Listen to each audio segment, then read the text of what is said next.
FIR के संबंध में कुछ एक बातें ऐसी हैं जो कि हर किसी को पता होनी चाहिए। जी हाँ, एफआईआर एक ऐसी चीज़ है कि आपको भी कभी एफआईआर लिखवानी पड़ सकती है और आपके अगेंस्ट में भी कभी एफआईआर आ सकती है। इसलिए दोनों ही स्थिति में आपको ये बातें पता होनी चाहिए, जो आप जब भी एफआईआर लिखवाने जाएं, जहां आपके ऊपर कभी झूठी एफआईआर लग गई, तो आपको क्या करना चाहिए। प्लीज़ वीडियो को लास्ट तक देखें और प्लीज़ चैनल को सब्सक्राइब करें, जो आपको लेटेस्ट जानकारी और ऐसी अच्छी जानकारी आपके पास मिल सके। मान के चलो कि आपके ऊपर ही किसी ने झूठी एफआईआर कर दी, उस स्थिति में आप क्या करोगे। कई बार होता क्या है कि किसी पर्सन की आपसे दुश्मनी होती है और उसका किसी और से झगड़ा हो गया, जहां आपके साथ वालों का ही झगड़ा हो गया, लेकिन आप वहां पे प्रेजेंट नहीं थे। मारपीट का केस हुआ, उसने आपके खिलाफ एफआईआर लिखा दी और आपका भी नाम बीच में है।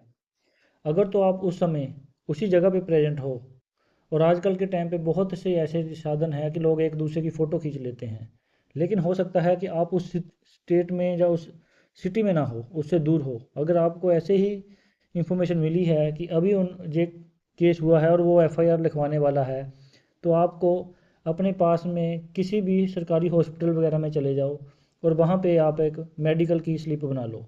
अगर आप उस घटना स्थल पर ही नहीं हो और आपने किसी और सिटी में जाकर, या और जो दूर पड़ती हो, जहाँ से वहाँ तक पहुँचना संभव ना हो, वहाँ पे जाके आप अपनी दवाइयों का या ट्रीटमेंट के लिए पर्ची बनवा लेते हो, तो आप गवर्नमेंट के उन कागज़ों में आ जाते हो कि आप उस घटना स्थल में नहीं हो, और उस पर्ची के बिहाफ के ऊपर ही आपका जो एफआईआर आपके ऊपर लिखी होगी, आप उसमें से अपना नाम कटवा सकते हो। ये एक बहुत ही सिंपल सा तरीका है, जिसे काफ़ी लोग फेक एफआईआर के केस में यूज करते हैं, और ये बहुत सॉलिड सी काम करता है, क्योंकि इसमें आप ये प्रेजेंट कर देते हो कि आप उस घटना स्थल पे ही नहीं थे, जिस तरह और अदर पर्सन के ऊपर वो केस नहीं आएगा।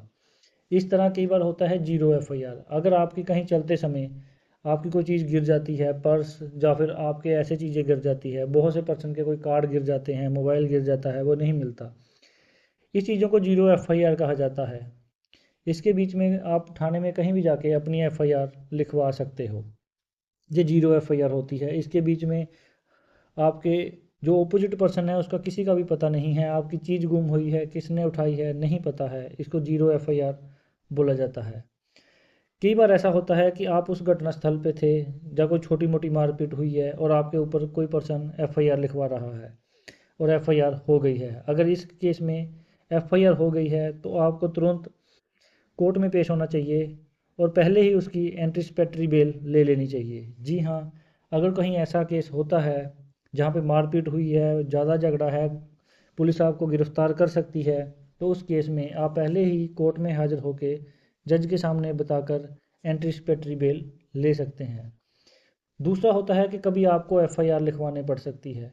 जी हाँ, आजकल के टाइम पे बहुत बार ऐसा हो सकता है कि कहीं पे गाड़ी टकराने से या फिर और लड़ाई झगड़ा होने से एक दूसरे के खिलाफ एफआईआर देने पड़ती है। नेक्स्ट वीडियो में हम ये भी बताएंगे कि एफआईआर का पूरा प्रोसेस कैसे चलता है। इस केस में आप एफआईआर लिखवा सकते हैं, और कई बार पुलिस वाले एफआईआर लिखने से मना कर देते हैं। जब पुलिस वाले एफआईआर लिखने से मना कर देते हैं, तो आप उच्च अधिकारी तक जा सकते हैं, एसपी, डीएसपी। अगर वो भी आपकी एफआईआर नहीं लिखता है, तो आपके पास लास्ट केस बनता है कि आप कोर्ट के थ्रू कोर्ट में जाएं, और सीधा कोर्ट का जो मजिस्ट्रेट होता है वो भी एफआईआर लिखने के लिए बोल सकता है। इस तरह इन केसों में भी आपको एफआईआर के बारे में जो बेसिक सी जानकारी ज़रूर होनी चाहिए।